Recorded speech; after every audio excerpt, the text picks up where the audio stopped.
Our next speaker is Binjun Hu. She is also a PhD candidate at the Fine Art Department in Rhodes University in South Africa. And the title of her presentation is Carving Out the Lines of Visual Intimacy in the Story of a Chinese Artist and Collector. Thank you very much, Binjun, and the floor is yours. 15 to 20 minutes. Thanks. Thank you. Hello, everyone. Thank you for joining us. Hi, we just heard an incredible story about a Zambian artist who was trending in China. Now I would like to share some of the experiences of a Chinese artist and collector who studied and lectured in China and continued his artistic engagement since he immigrated to South Africa in 1992. He is Professor Shudi Li. Shudi Li currently moves between China and South Africa. And I'm very glad he's also here in this Zoom session, hearing his stories are being shared.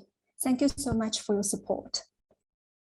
As you see, I've italicized carving out in the title to emphasize the importance of uncovering the ordinary Chinese individuals' cultural practices in writing the microhistories of China-Africa engagements, considering of limited representations in this regard. The definition of intimacy has been closely related to two core concepts, closeness and knowledge-making, in different relations and relationships.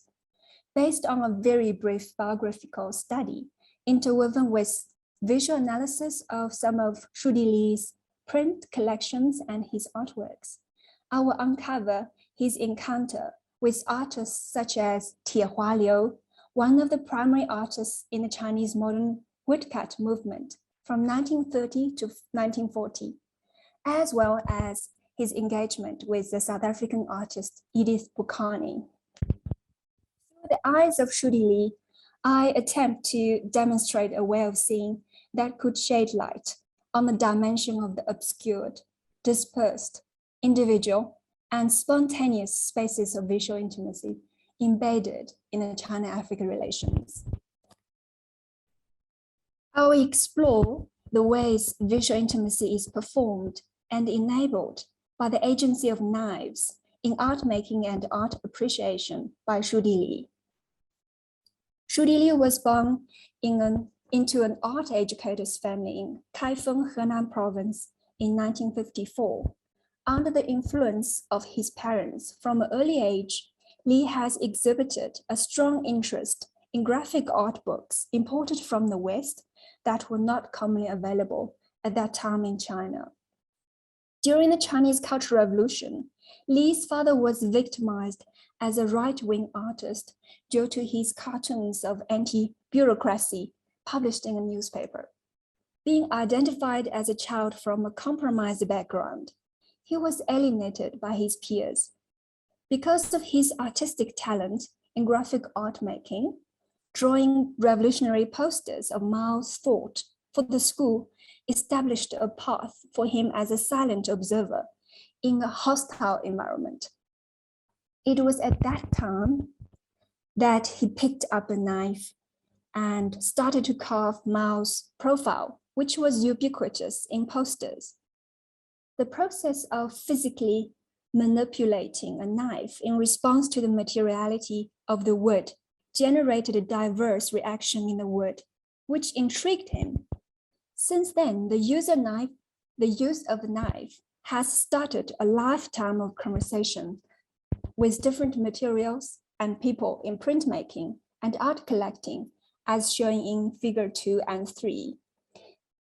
He created many artworks, a series of artworks in clay for his students, which combines elements of the Chinese Nuoshi mosque and his early impression of African mosques in a small coal mine in Jinshui district.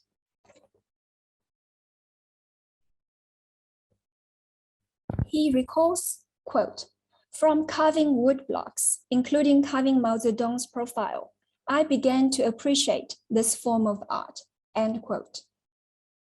In 1978, he was admitted to the Fine Arts Department of Henan University and stayed on to be a lecturer after his graduation in 1982. During the time of studying at Henan University, Professor Tiehua Liu, a prominent left-wing activist, had influenced Li profoundly in the ways of using the knife aesthetically and politically. Tiehua Liu used the knife in woodcutting as a weapon in left-wing activism, following Lu Xun's idea that art can be a thorn in politicians' flesh. He theorized the use of a knife as Dawei. Dawei is a Chinese phrase which refers to the use of knife, the realization of the characteristics of the knife carving that produces various distinctive lines, points, and dimensions in comparison to drawing with a pen. Liu preferred to use the knife unrestrainedly, vigorously, and boldly in making woodcuts that can make people feel refreshed and highly spirited. Woodcuts was politicized as the art for people through prints that could facilitate mass education for the revolution and gave voice to the ordinary people. As a student of Liu, Shudi Li, impressed by the compelling and expressive lines in creating dramatic effects as conveyed by Liu's knife in woodcuts. On the one hand, it has cultivated his taste for simplification, rawness, and richness of Dawei, rather than an exquisite style in carving. On the other hand, he begins to situate himself consciously in relation to the idea of art for the masses and sympathizes with ordinary people, such as farmers, in his art collecting practices. Following Liu's example, Li started to collect Zhuxianzhen Chinese New Year prints, such as showing in Fig 6 in Henan province, which is a popular rural art deeply rooted in the folklore of his hometown. These threads of aesthetic and political preferences pulled him towards appreciating and collecting African prints made by community artists such as Edith Bukani. There's example showing in Fig 7. Shudi Li arrived South Africa in 1992. His first job in South Africa was a graphic designer in a Taiwanese carpet factory, which was heavily fenced in Nelspruit, Mpumalanga. Trapped in nostalgia and a gated, unfavorable environment, Li resorted to carving a knife cover with Chinese ethnic patterns and used the knife as a symbol of companionship and protection.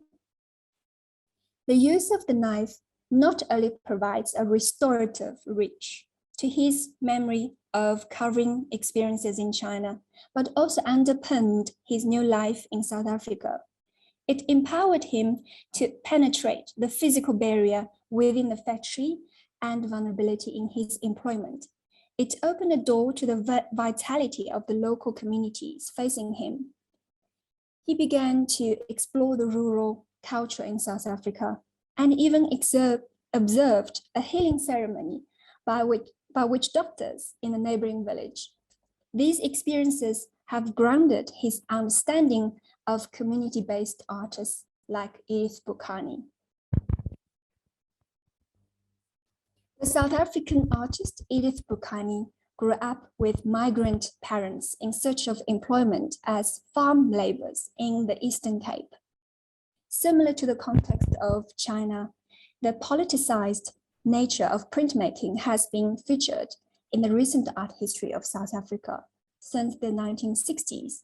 In 1992, Bukani had an opportunity to work at Dakawa Art Center, which was intimately linked to the broader social role of printmaking as an art form of resistance by both Black and white artists during the liberation struggle from the 1960s to the 1990s. Dakawa Art and Craft Project was previously funded in Tanzania as part of the ANC camp for exiles during the time of apartheid in the 1980s. With the help of the Swedish International Development Cooperation Agency, it relocated to South Africa in 1992 as a strategic pilot model to advance the cultural and economic empowerment in the country on the way to its first democratic elections. Being a rural Xhosa woman without any art education and with very little English language ability, Edith struggled for the first year as she entered into an unfamiliar space aimed at cultural cohesion envisioned by the ANC and an idealization of African images by her Swedish teachers. The strength of her work was regarded as her ability to naively carve out the Swedish view of Africa. Because of her involvements in the Dakawa Center, the image of Edith Bukani conjures up a classical example of building a new South African art that includes multiple voices and narratives. Her lino cuts, as shown in Fig 11, Mangwani's Women, has received the most acknowledgement. It was included in a retrospective exhibition at Boston University in 2011 that was dedicated to the history of printmaking in South Africa.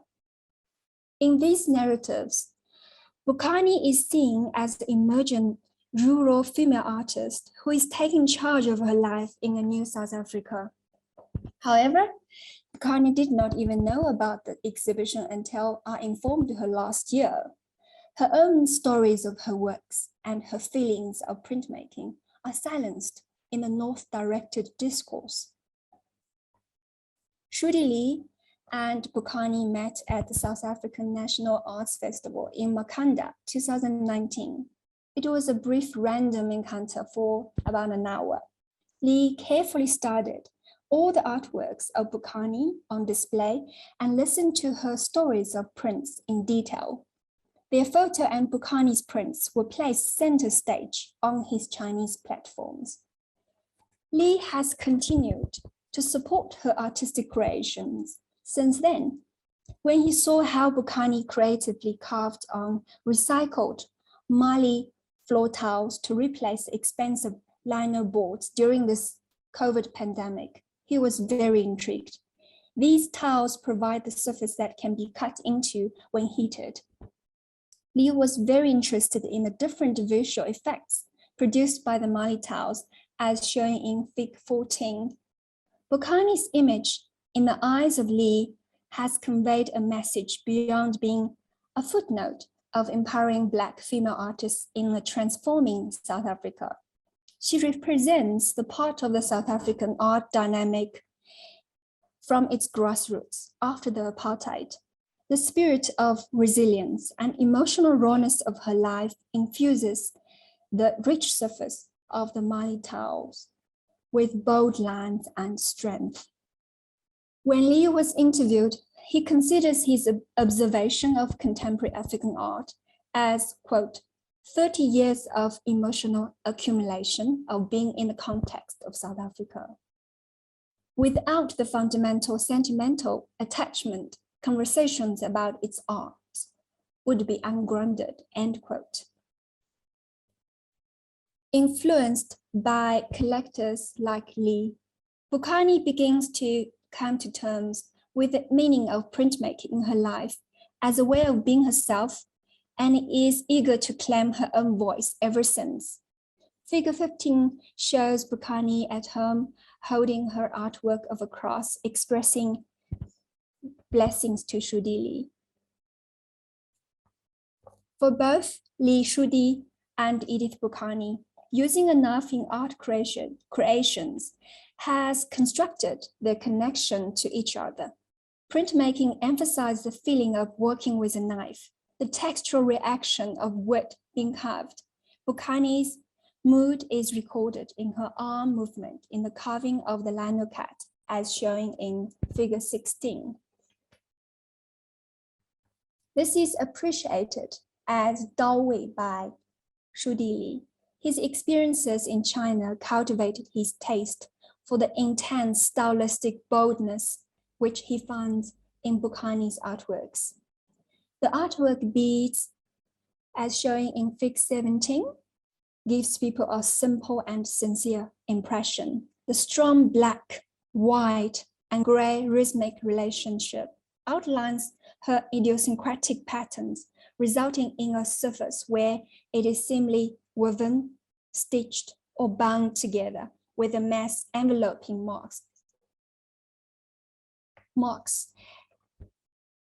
The process of appreciating the movements of the knife in these prints also mirrors Shudi Li's trajectory of self-awakening in South Africa. The aesthetics of Dawe in printmaking is transferred in a novel way to his painting created between 2010 and 2001, as you showing see in the image of Fig 18 and 19. So they were created for his master's graduation at the University of KwaZulu-Natal. Within the different shades of gray, he applied the brush as if holding a knife, cutting, scraping, chopping, penetrating against the hard background of dramatic shades of gray.